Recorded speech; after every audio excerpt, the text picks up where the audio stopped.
Hello दोस्तों, स्वागत है आप सभी का हमारे यूट्यूब चैनल पर। आशा करते हैं आप सब बहुत अच्छे से होंगे। हमारी आज की कहानी है गोनू झा की भैंस, जिसके ऑथर हैं प्रथम बुक्स रिसोर्स सेंटर से यह कहानी ली गई है। स्टार्ट करते हैं।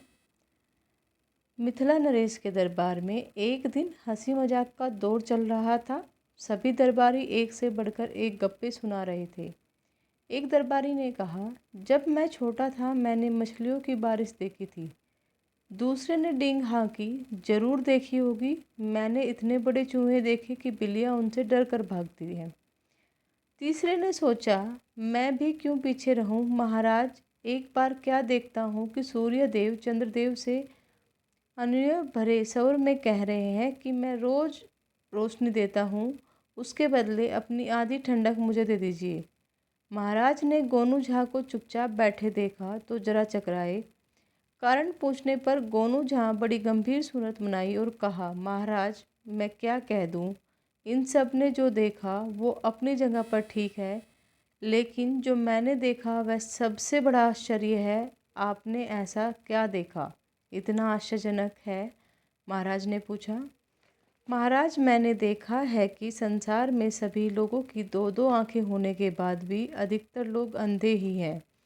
यह सुनते ही सभी दरबारी गुस्से में आ गए। बोलने लगे कि ऐसा कैसे संभव है, यह ऐसा संभव है ही नहीं। मिथिला नरेश को भी गुस्सा आ गया और गोनू झा का इतना दुस्साहस कि राजा को भी अंधा बोल रहे हैं। गोनू झा, हम नहीं मानते यह सत्य है महाराज, यह सच है, बिल्कुल सच है। यदि ऐसा है तो आपको अपनी बात प्रमाणित करनी होगी। यदि आप प्रमाणित नहीं कर पाए तो दंड भुगतना पड़ेगा। राजा ने कड़क आवाज में कहा, सही है महाराज, मैं तैयार हूँ, परंतु यदि मैं सच साबित कर दूँ तो मुझे पुरस्कार मिलना चाहिए। गोनू झा ने कहा। सभी दरबारी मान गए। राजा ने गोनू झा को एक सप्ताह का समय दिया। 2-3 दिन बाद गोनू रस्सियों का एक ढेर लेकर सुबह सवेरे एक पेड़ के नीचे बैठ गई। सबसे पहले वहाँ एक धोबी निकला।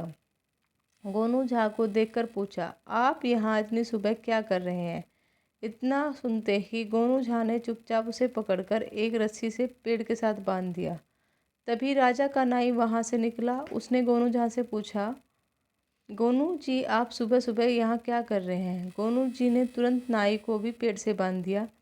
धोबी और नाई को पेड़ से बांधने के बाद तभी वहाँ से मिथिला नरेश भी सैर करते हुए निकले। उन्होंने गोनू झा की रस्सियों के ढेर के पास बैठा देखा और दो लोगों को पेड़ से बंधे हुए देखा। उत्सुकता से पूछ बैठे, गोनू झा आप सुबह सुबह यहाँ क्या कर रहे हैं?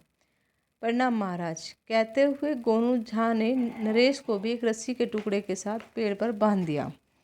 महाराज आप यूं ही खड़े रहिए, कुछ देर में सब आपको ज्ञात हो जाएगा। कुछ देर तक लोगों के पेड़ से बांधने का क्रम चलता रहा। फिर किसान वहां से निकला।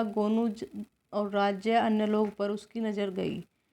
महाराज को प्रणाम करते हुए गोनू झा से पूछा, गोनू जी आप सुबह सुबह रस्सियों का ढेर लेकर क्यों बैठे हैं और आपने महाराज समेत इतने लोगों को पेड़ से क्यों बांध रखा है? गोनू झा उठे और उसने किसान का हाथ पकड़कर बड़े आदर के साथ राजा के पास ले गई। महाराज यहाँ सभी आदमियों में केवल ये ही एक मनुष्य है जो देख पाता है। इतने लोगों ने मुझे बैठे देखा, फिर भी पूछा कि मैं क्या कर रहा हूँ, और सभी ने पेड़ पर बंधे लोगों को अनदेखा ही कर दिया।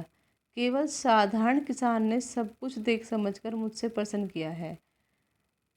हो गया ना प्रमाणित महाराज? गोनू झा अब की बात पर हमें पूरा विश्वास हो गया है। आपका परिणाम निराला था। मैं आपको 1000 सोने की मुद्रा मोहर के लिए घोषणा करता हूँ। आप तो वास्तव में हमारे राज्य के सबसे बुद्धिमान व्यक्ति हैं, मिथिला नरेश ने खुश होकर कहा। गोनू झा ने सभी लोगों की रस्सियाँ खोल दी और अपने घर चल दिए। कहानी समाप्त हुई बच्चों। धन्यवाद।